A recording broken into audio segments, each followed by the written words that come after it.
Boa noite. Quem tem medo da PEC 55? A proposta de emenda constitucional que congela os gastos públicos pelos próximos 20 anos deverá ser votada em primeiro turno no Senado na próxima terça-feira. O segundo turno está previsto para 13 de dezembro. Nós tivemos a oportunidade de discutir aqui no Opinião Pernambuco os efeitos da PEC 55 na educação. Chegou a hora de falarmos sobre os impactos da PEC na saúde. Quem participa hoje do nosso programa é o presidente da Associação dos Docentes da Universidade Federal de Pernambuco, Augusto Barreto. Augusto, boa noite. Boa noite. Primeira pergunta que eu tenho para você é a seguinte: se a PEC de fato for aprovada no Senado, essa contenção de gastos, esse congelamento já começa a vigorar em 2017, exceto para a saúde e educação, que aí é só em 2018. Por que a separação da educação e da saúde? É uma tentativa do governo já de tentar minimizar os efeitos a longo prazo da própria PEC. Né? Quando a gente fala de saúde, a gente tem que entender os efeitos da educação e principalmente da saúde, os efeitos da epidemiologia. A saúde brasileira, desde 70 para cá, ela vem passando por uma transição demográfica e epidemiológica. Então, nós saímos hoje de 70, iniciamos essa transição, então saímos de uma grande contingente de população que adoecia de doença infecto-contagiosa para um contingente de pessoas que passam a adoecer hoje de doenças de país desenvolvido, ou seja, doenças cardiovasculares. E o Brasil hoje você consegue ter os dois extremos. Então você tem pessoas que morrem de doenças que é acometido em populações de baixa condição social e também de doenças acometidas em populações de alta condição social. E a PEC, ela vem no grande sentido, tudo isso tem que ser levado em consideração para avaliar os impactos na saúde. A PEC, ela vem nada mais, nada menos com o intuito do projeto de Estado que hoje a gente tem. Avaliar a PEC pontualmente é esquecer o projeto de Estado que o atual governo tem. O mesmo projeto de Estado que foi colocado lá pelo Brescia Pereira, pelo Fernando Henrique Cardoso, um Estado neoliberal. Então, um Estado enxuto. Um Estado enxuto, a redução do Estado, um Estado que não gaste muito, que tenha uma economia liberal, a mesma economia norte-americana em princípio, e que, por sinal, quando a gente avalia os Estados Unidos hoje é o país que mais investe na educação, na saúde, de uma forma per capita. O Brasil hoje investe aproximadamente $591 por pessoa no sistema público de saúde. Os Estados Unidos investem $4.400 por pessoa por ano. Então, mesmo o Estado neoliberal, como o Estado norte-americano, tem um investimento alto na saúde pública e também na saúde privada, mas na saúde pública. Entender a PEC é entender uma ponta de um iceberg apenas, como um projeto de Estado do governo Temer, que é um projeto que vem lá naquela ponte para o futuro que já dizia muito bem como era. Um projeto de Estado que teria privatizações, um projeto de Estado que diminuiria o Estado brasileiro, chegando a ponto tal de demissões. Exemplo que está acontecendo agora no Banco do Brasil, vai acontecer em todo o serviço público, que é o Programa de Demissões Voluntárias, o PDV. E já teve aqui na época do Fernando Henrique Cardoso, em que o governo abriu um projeto de dizer, olha, quem quer pedir demissão pode pedir. Mas mesmo considerando o documento que você citou, a ponte para o futuro, uma proposta de congelamento de gastos em áreas sociais estratégicas, como saúde, educação, segurança, por exemplo, mesmo ali, era um pouco inimaginável, não era? Era o que nós estamos passando hoje no atual governo, não era esperado do ponto de vista, como é que eu posso dizer, social, nem no ponto de vista econômico, da velocidade que está sendo colocado. Então, o atual governo, ele entende que a popularidade dele é muito baixa, então ele precisa necessariamente fazer as reformas que ele chama de estruturantes, essas reformas que têm um único intuito de manter a dívida pública elevada e tirar da saúde e educação e de outros projetos sociais. Na saúde, particularmente, o que o governo está fazendo é um absurdo total, um disparate total. O governo está entendendo que a população não vai crescer. Primeiro ponto, a população brasileira, em 2048, estaremos no clímax mais ou menos do tamanho da população brasileira, aproximadamente 230 milhões de pessoas. A partir de 2048, a população brasileira vai reduzir, vai diminuir. A PEC vai até 20 anos, então vai até 2030 e poucos. Então, nesse período, a população vai estar em pleno crescimento. Né? Então, o primeiro ponto é achar que a população não vai crescer. Então, se a população não vai crescer, eu não preciso aumentar. A PEC, ela não diminui a verba, ela congela a verba de 2016 em diante. Congelar, por quê? Porque colocar apenas a inflação é não aumentar, é apenas congelar. E aí, o intuito da emenda da Constituição, a emenda 86, que foi de 2015, do ano passado, já junto com a emenda 26, que foi de 2000, vinha com o objetivo de sempre aumentar um pouco a arrecadação para a saúde. A PEC, não, a PEC vai se fixar esse pouquinho que era aumentado. Por exemplo, hoje a receita líquida para a saúde é 13,2. Ano que vem vai passar para 13,7. Significa 104 bilhões. Se a PEC for aprovada e se a gente levar em consideração esse ponto, esse 13,2, nós já perderíamos para o ano que vem 4 bilhões. Mas a ideia é, a PEC ela é dúbia, do ponto de vista que a PEC revoga a emenda da Constituição de 86, a emenda com 86, que é de 2015, e coloca para a Receita 15% da receita líquida, do dinheiro que é do PIB. Então, esses 15% a gente pode entender de duas formas. Será que a partir do ano que vem eu terei 15% da receita líquida ou terei o 13,7%, como vai ser ano que vem? Então, nem o IPEA, nem o IBGE, nem os próprios avaliadores conseguem definir, porque a própria PEC já tem uma dubiedade nesse sentido. Se for o 15, ótimo. Agora, se for o 13,7, a gente só vai ter o custo do ano que vem, que é 104 bilhões, que o Ministério da Saúde já pediu, fixo por 20 anos. Você falou que a PEC ela contém um erro em si, que é imaginar, por exemplo, que não vai haver aumento de demanda. Haverá aumento de demanda porque a população vai crescer, vai aumentar. Então, você vai ter uma demanda maior com recursos congelados. Que cenário você pode descrever para a gente agora, para o telespectador brasileiro? Vai ser esse cenário brasileiro na saúde com uma demanda que aumentou e a receita congelada e, convenhamos, quer dizer, a saúde, por mais que se invista, me parece que não é um investimento hoje ainda suficiente ou ideal para atender a demanda que a gente tem hoje. Os especialistas mostram que o grande problema da saúde é financeiro e gestão. Então, o grande problema é a gestão financeira e o próprio dinheiro. Em 90, após a Constituição de 88, em 90 iniciou um grande debate sobre o recurso para a saúde. De onde vinha? Como seria e como seria esse recurso elevado durante o decorrer do aumento da população. Um outro ponto que a gente tem que levar em consideração é que a transição demográfica da população faz a população morrer cada vez mais velha. Então, você morria com 60, morre com 70, daqui a pouco vai morrer com 80, com 100, então a população está envelhecendo.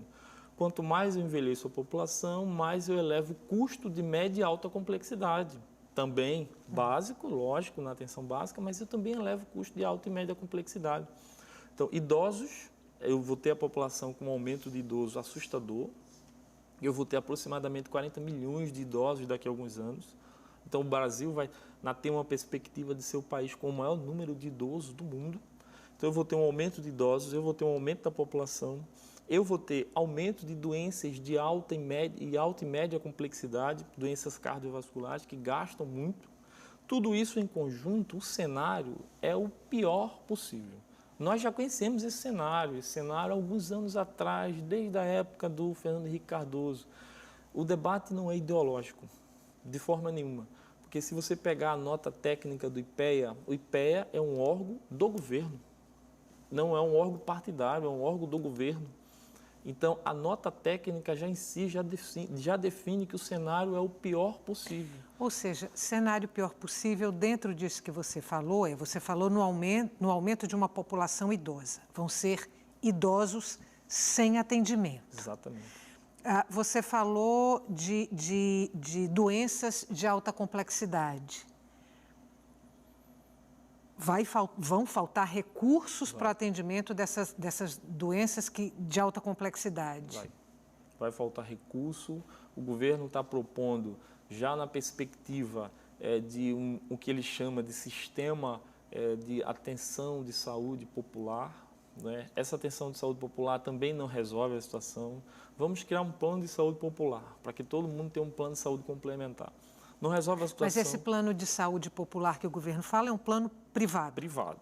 Então, com o intuito já de reduzir o Sistema Único de Saúde. A população brasileira, em 80, 85, se perguntou qual o modelo de Estado que ela queria. E qual o modelo que a população deseja? Com a Constituição de 88, ela decidiu qual é o modelo. Qual é o modelo? É um modelo de Estado que você tem uma educação pública, gratuita, de qualidade.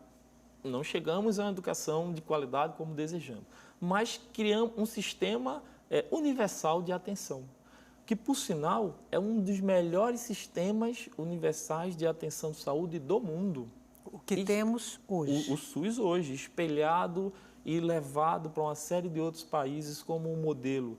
Funciona muito bem, por sinal. O problema é, repito de novo, a gestão. Então, melhorar o processo de gestão desse sistema. Aí sim a gente teria um sistema mais eficaz. Então, a população entendendo isso, quer hoje um sistema de saúde pública e um sistema de educação pública. A população não terá mais. Com esse governo, com o atual governo que está, não terá mais um sistema público. O Estado vai ser reduzido. Reduzindo o Estado, eu não tenho condição de manter uma educação pública e uma saúde pública, como eu gostaria. E aí vamos criar o sistema de atenção privado popular.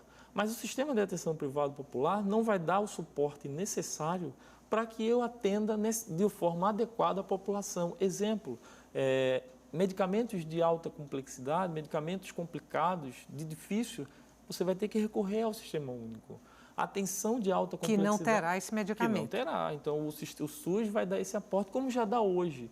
Hoje você tem uma grande quantidade de pessoas que saiu da atenção privada para a atenção pública, porque entrou em crise, então a pessoa corta o seu plano de saúde e vai para o Sistema Único. O Sistema Único de Saúde hoje já teve um aumento assustador.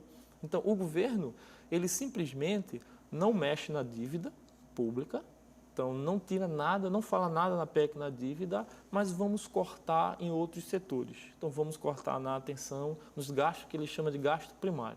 Vamos congelar o salário dos funcionários públicos, vamos reduzir o número de concursos e vamos necessariamente diminuir o gasto primário. E aí atinge diretamente a população. A população brasileira tem que entender que será atingida sim.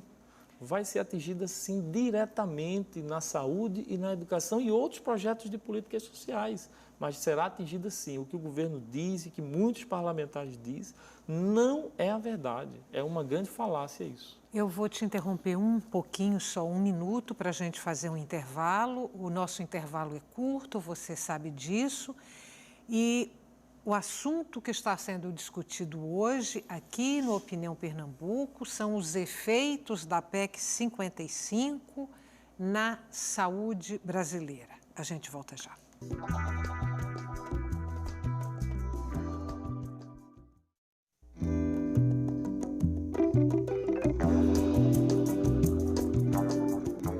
O O congelamento dos gastos públicos durante 20 anos e os efeitos dessa medida na área da saúde, caso a proposta de emenda constitucional seja aprovada no Senado. Esse é o tema que está sendo discutido hoje aqui no Opinião Pernambuco. Participam do nosso programa o presidente da Associação dos Docentes da Universidade Federal de Pernambuco, Augusto Barreto, e agora também a presidente do Colegiado dos Secretários Municipais de Saúde de Pernambuco, Geisiane Vale Paulino.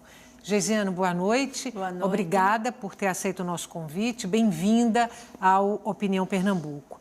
Você não participou do primeiro bloco e nós conversávamos aqui, antes da sua chegada, sobre um cenário possível de se imaginar para a saúde brasileira, caso a PEC seja aprovada no Senado.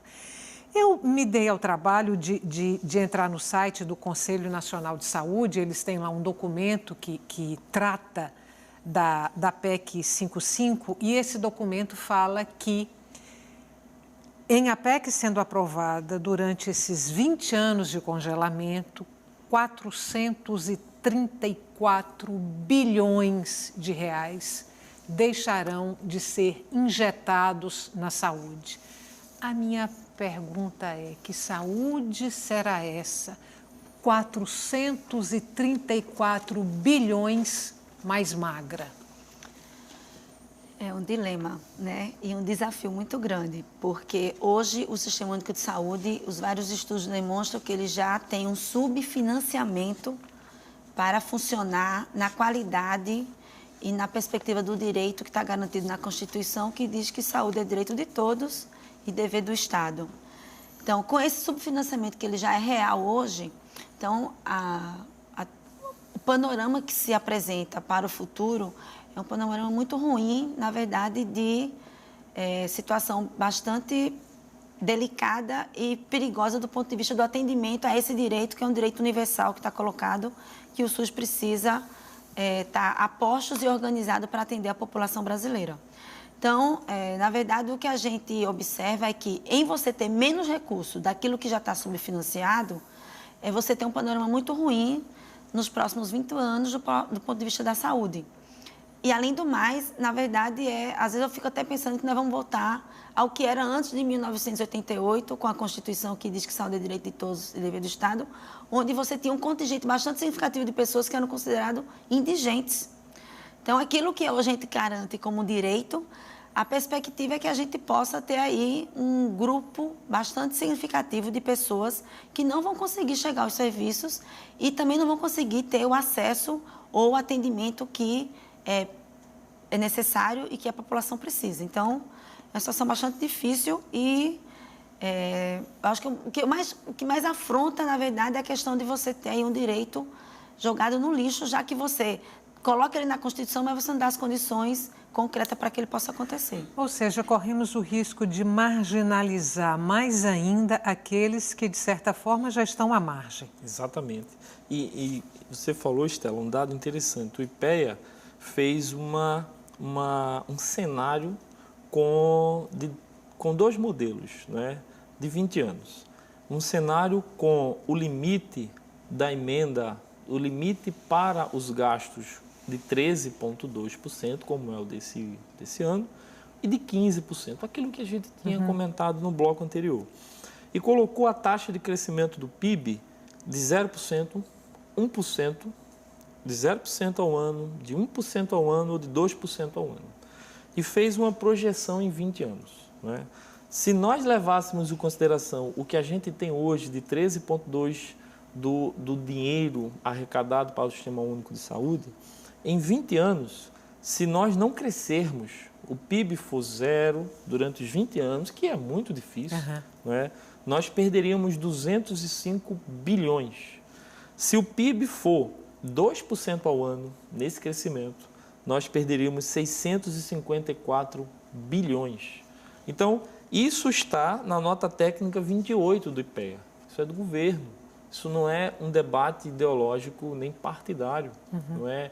Eu, particularmente, não tenho nenhum partido, eu não sou ligado a nenhum, não sou filiado, nunca fui a nenhum partido. Isso aqui é um documento oficial do próprio governo. Então, esse documento demonstra com clareza como será a saúde daqui a 20 anos. Ou seja, uma saúde que não dá acesso à população. E é engraçado que também, levando em consideração, na verdade, todas as análises que se faz demonstra que vai ter, sim, uma perda de dinheiro. Vai ter uma perda de dinheiro. E você não ter recurso financeiro significa dizer que você também não tem a possibilidade de você abrir mais serviços, de você garantir um rol de medicamento mais eficiente, mais eficaz, inclusive com tecnologias novas que o mercado oferece. Significa dizer você ter pessoas que vai ter menos acesso a fazer determinados tratamentos de alta complexidade, porque hoje os tratamentos de alta complexidade eles terminam, de fato, absorvendo grande parte do recurso financeiro. Significa também dizer que você não vai abrir mais unidades de saúde da família, significa dizer que você também não vai abrir mais, não vai ter a possibilidade de renovação da frota do SAMU. Estou falando de coisas concretas que significa que precisa ter dinheiro para você ter a manutenção do que já existe com a perspectiva de abertura de novos serviços, considerando aqui uma discussão que é bastante importante também, que é o envelhecimento da população, que demonstra que vai precisar de mais ainda ter serviço de saúde funcionando para poder receber essa população. Então, acho que tem duas linhas, do ponto de vista da assistência, que você precisa ter serviços funcionando para fazer o atendimento, e também da linha de promoção da saúde, que é na perspectiva de que as pessoas possam, porque vão envelhecer, né? A estatística demonstrando isso, a expectativa de vida do brasileiro, ela cresceu, e na hora que cresce, você tem pessoas que terminam chegando na idade maior no seu envelhecimento. Então, se a expectativa de vida hoje é 70, a tendência é que você chegue a 75, 78, 80 anos. E quem chega com 80 anos, com certeza, pode ter algumas atividades que podem ajudar para que você não venha desenvolver determinadas doenças crônicas, mas as estatísticas também mostram que você vai ter pessoas com doenças crônicas. Dois exemplos bastante simples: o controle da diabetes e da hipertensão. Então, chega uma determinada idade que as pessoas vão ter que fazer o controle da diabetes e hipertensão, e para isso tudo precisa de vários procedimentos, de exames, de medicamento, para que as pessoas não cheguem num determinado momento de sua vida com diabetes e hipertensão que tenha aí um prejuízo maior ou uma consequência mais grave da doença. Olha só, a gente está falando aqui, imaginando a precarização da saúde nesse prazo de vigência da PEC de 20 anos. Mas me ocorreu o seguinte: se vai haver uma precarização ao longo de 20 anos, vai haver inclusive um sucateamento até de equipamentos, tecnologia e tal. A PEC acaba com 20 anos, mas é de se esperar que a saúde ainda por muitos anos continue precarizada, porque você teve todo um desmonte e todo um desgaste, inclusive de equipamentos. E de equipamentos novos de alta tecnologia que provavelmente não irão chegar. Então, o meu raciocínio está errado, quer dizer, a gente pode dilatar essa precarização por mais de 20 anos? Seu raciocínio está correto, e principalmente se você levar em consideração a emenda constitucional que foi para vincular o dinheiro para o Sistema Único de Saúde. Se você levar a emenda de 2000, o debate veio de 88 a 2000.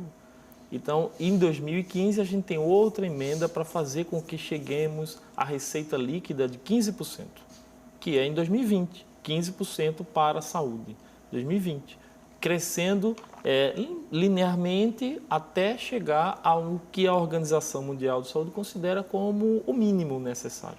Então, o sucateamento, os gestores terão uma dificuldade enorme. E aí os apoiadores da PEC dizem que o Congresso poderá destinar recursos extra para a saúde, como um argumento. Então, só que vai tirar da onde? Independente se o Brasil crescer, vamos supor que o Brasil passe a crescer uma taxa agora de 7%. É lógico que é utópico, mas vamos supor que aconteça uma taxa de crescimento do Brasil de 7%. O gasto para a saúde e educação estará congelado, independente do crescimento do Brasil. A austeridade fiscal, o Fundo Monetário Internacional já disse em documento que a austeridade fiscal não é o caminho adequado para a saída da crise. Disse em documento, mas o Brasil ainda permanece nessa austeridade. Veja bem, os opositores do governo chamam a PEC de PEC do fim do mundo. É o apelido que a PEC tem. O governo diz que é uma medida austera, mas extremamente necessária para tirar o país da recessão. Como é que fica o cidadão brasileiro? Como é que fica o eleitor?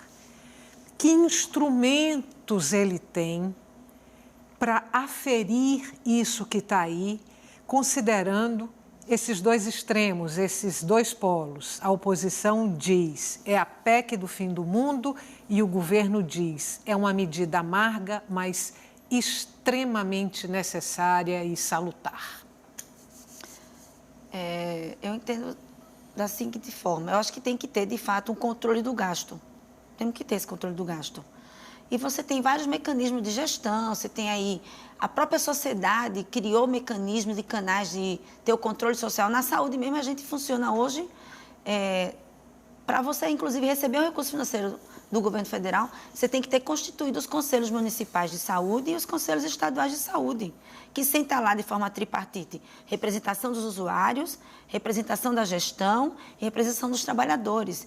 Então, esse é um exemplo que tem colocado do ponto de vista de que é um espaço de fiscalização, é um espaço de pactuação, é um espaço que, de fato, o gestor, o trabalhador precisa prestar conta, o usuário também tem o seu momento de colocar a sua discussão lá. Então, você tem mecanismos hoje, institucionais, inclusive, de você ter aí a fiscalização do ponto de vista do gasto público.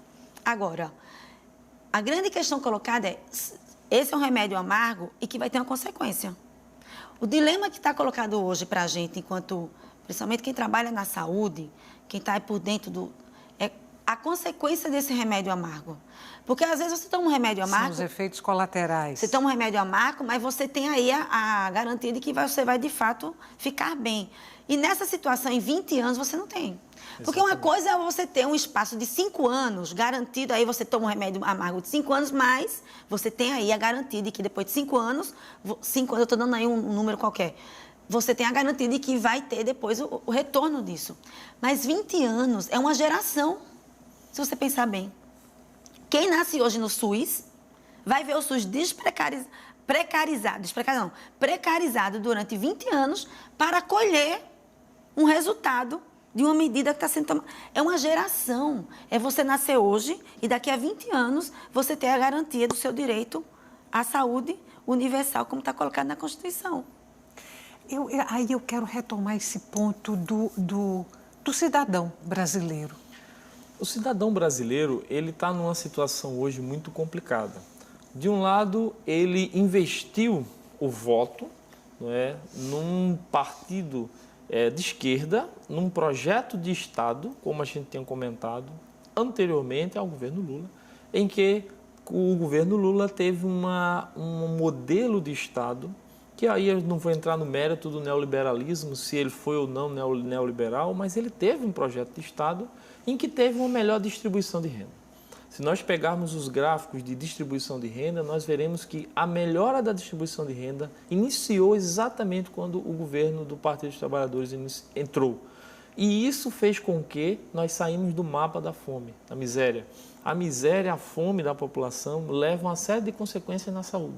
Então, a população investiu nisso, investiu num projeto de Estado e viu esse projeto de Estado transformar-se durante o percurso dos partidos dos trabalhadores, de um projeto de Estado que saiu de uma melhor distribuição de renda, um projeto de Estado em que iniciou uma série de medidas para combater preconceitos históricos e uma estrutura histórica, e viu esse projeto de Estado entrar com um sistema neoliberal semelhante. Então a população aí viu também corrupção, viu também tudo o que era combatido anteriormente ser posto na mesa do próprio governo. E aí não vamos entrar no mérito se isso foi verdade ou não, mas é o que está posto para a população. O que está posto é isso. É que o governo anterior não era diferente dos outros governos.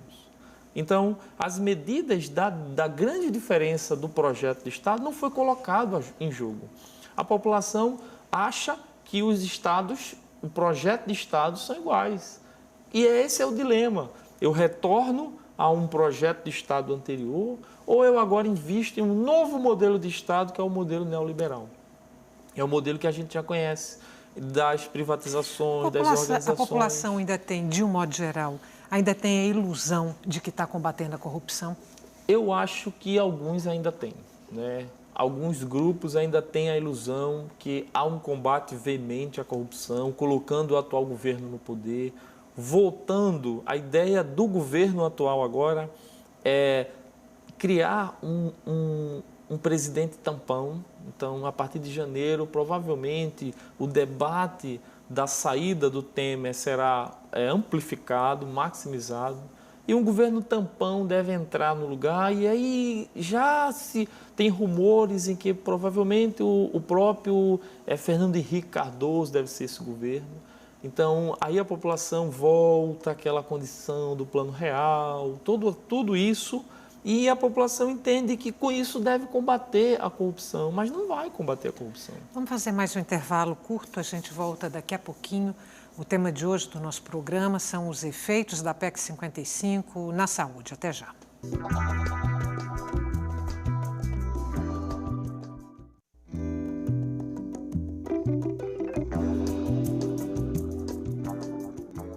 Estamos de volta para o terceiro e último bloco do Opinião Pernambuco. Os efeitos da PEC 55 na saúde brasileira é o tema de hoje do nosso programa. Participam o presidente da Associação dos Docentes da Universidade Federal de Pernambuco, Augusto Barreto, e também a presidente do Colegiado dos Secretários Municipais de Saúde de Pernambuco, Geisiane Vale Paulino. Como vão ficar estados e municípios? A saúde, especificamente, é gerida pelos estados e gerida pelos municípios? Então, hoje, a partir da emenda constitucional de 2000, que estabeleceu lá os percentuais de repasse financeiro do Estado, do município e da própria União, que depois foi revisto com a emenda constitucional 86, os estudos têm demonstrado, e aí tem um sistema que ele é público, que chama de CIOPS, Sistema de Informação do Orçamento e Programação de Saúde, que aí passou a ser uma ferramenta fundamental de alimentação tanto dos estados como do município, como também da União, para demonstrar o que cada esfera de governo gasta com saúde. E aí, essa ferramenta hoje, ela demonstra que, por exemplo, a média nacional dos municípios é em torno de 22% do que os municípios arrecadam de alguns impostos, que é específico do município, sendo gasto em saúde. Os estados estão em torno de 12% a 15%. Então, hoje, a grande defasagem do ponto de vista da emenda constitucional 86 é a União. Então, termina hoje os estados e os municípios no montante de recurso financeiro gasto com saúde, demonstrando que está quase que par e passo com a União. Com um detalhe, né? A grande arrecadação de imposto hoje encontra-se sob a gestão nacional, sob a gestão da União. Então, tem esse descompasso aí muito grande hoje do ponto de vista do que está exigido na lei e que exige que você também possa estar fazendo os investimentos e os gastos em saúde. Então, hoje tem esse descompasso. No entanto, a esfera estadual e municipal, ela tem conseguido avançar no ponto de vista do investimento e recaindo a maior parcela dentro da gestão municipal, considerando que é lá no território que o cidadão está mais próximo da casa do prefeito, que está mais próximo da casa do secretário e que exige realmente um maior investimento. Então, hoje tem essa equação aí que os municípios e os estados têm apresentado e exigido aí que a União, de fato, consiga fazer o seu repasse que está previsto na Constituição.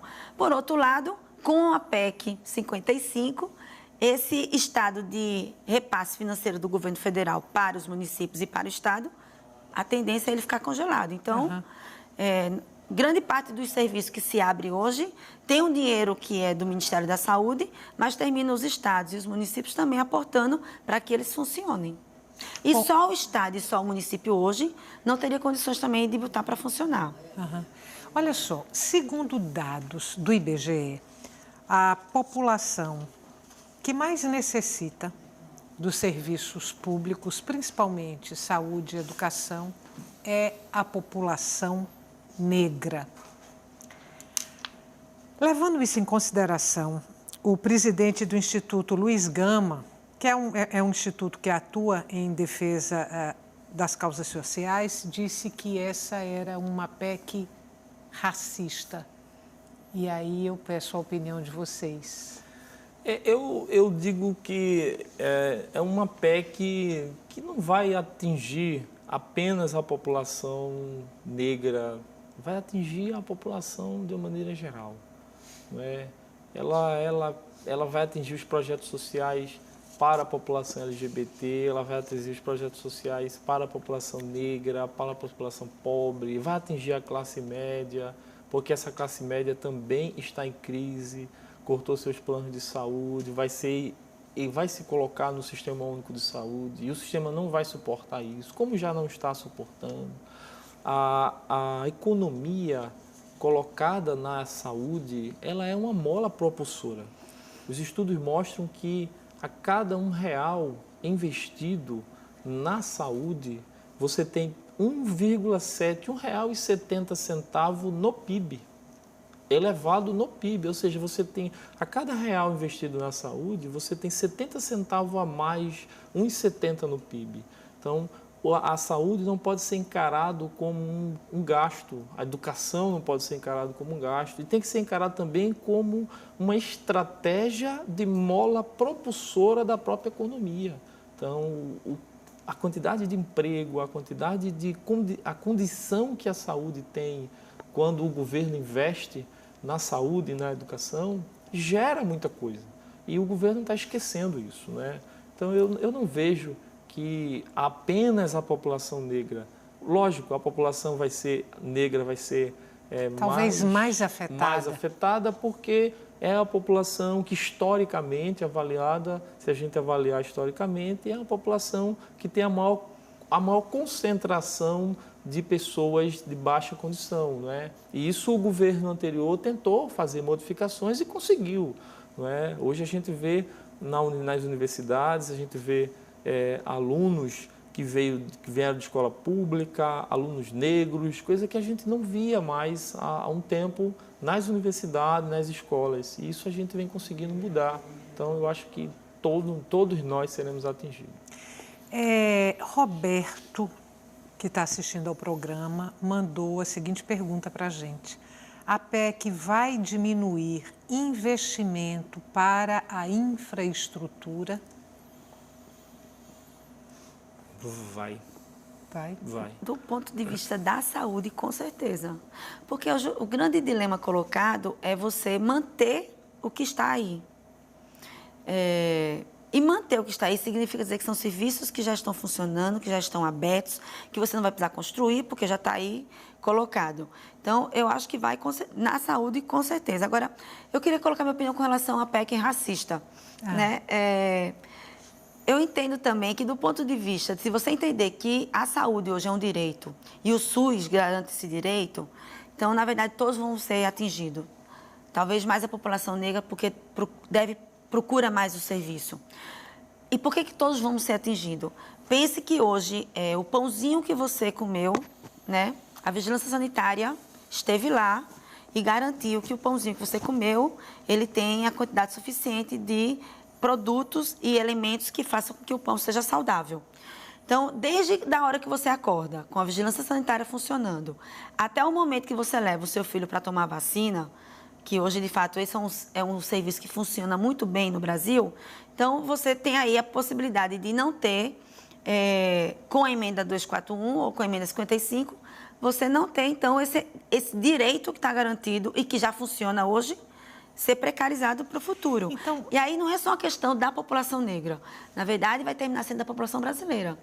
O que você está dizendo, o que vocês estão dizendo até aqui além dos medicamentos serem afetados diretamente pela PEC 55, além dos exames de alta complexidade serem afetados diretamente pela PEC 55, além das condições hospitalares serem afetadas diretamente pela PEC 55, também a vigilância sanitária vai ser afetada pela PEC 55. todo o pacote da saúde. A vigilância sanitária não está separado da saúde, a vigilância epidemiológica, toda a atenção básica vai ser afetada. Então, é como a colega falou, é como manter isso, como manter o que já tem. Para manter o que já tem, teremos dificuldade. Imagine para crescer, se a população crescer e o IBGE mostra que vai crescer. Só para manter o já existente, teremos grande dificuldade, o governo vai ter grande dificuldade, os hospitais estarão extremamente precarizados e com a reforma que vem em seguida, a reforma da Previdência e a reforma trabalhista, então já podemos entender que o pacote vai estar completo, então não tem ausência de concurso público, congelamento de salário, desvinculação da receita que estava na Constituição, não vai ter mais.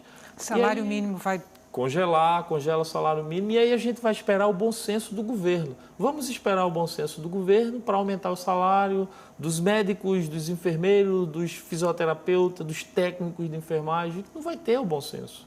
Não vai ter nunca o governo um bom senso. Tudo que nós temos hoje foi com muita luta, conquistada abaixo de muita luta. E os governadores nunca terão esse bom senso. Então, ter mais dinheiro para a educação porque está percebendo que não tem, ter mais dinheiro para a saúde porque está percebendo que não tem, eu acho muito difícil eles terem. Eu vou só dar um exemplo bem realista, assim. Hoje você tem um calendário de vacina dentro do SUS que pega desde o bebezinho até o idoso. Isso só foi possível, e se você pegar o programa de imunização do início, ele só vacinava criança. Hoje você tem uma gama de vacina, e agora está... super interessante, o HPV agora, a vacina contra o HPV vai também dar nos meninos, porque no primeiro momento só era nas meninas. Uhum. Isso só foi possível porque houve a possibilidade de você ter um investimento maior, demonstrando epidemiologicamente, do ponto de vista de proteção, de prevenção, de que se você previne com vacina, você também ganha do ponto de vista dos internamentos. Mas esse investimento inicial de você ter essa população protegida com vacina só está sendo possível porque você teve aí um aporte a mais de recurso financeiro. Quanto custa, por exemplo, a vacina contra o HPV no sistema privado de saúde? A última informação que eu obtive, não sei se ainda é a realidade, estava em torno de R$350 a R$400 uma dose. Para você ficar imunizado, precisam de 3 doses. É de R$300 a R$400 na iniciativa privada. Hoje você tem as meninas sendo vacinadas com as 3 doses gratuitamente. Minha vontade é chorar, mas vamos lá. Agora, tem uma questão que eu acho que o colega colocou aqui, que é importantíssimo para a gente refletir, que é assim... Qual é mesmo a saúde que queremos? É a pública? Qual é mesmo a educação que queremos? Como um direito universal e público?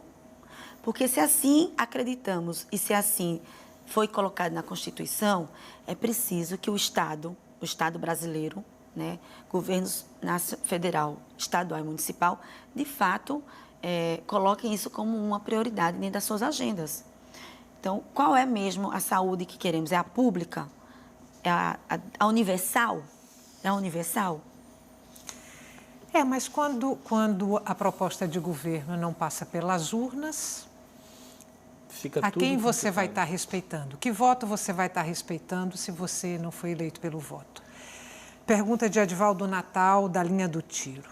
A PEC, uma vez aprovada, pode ser revogada? Pode.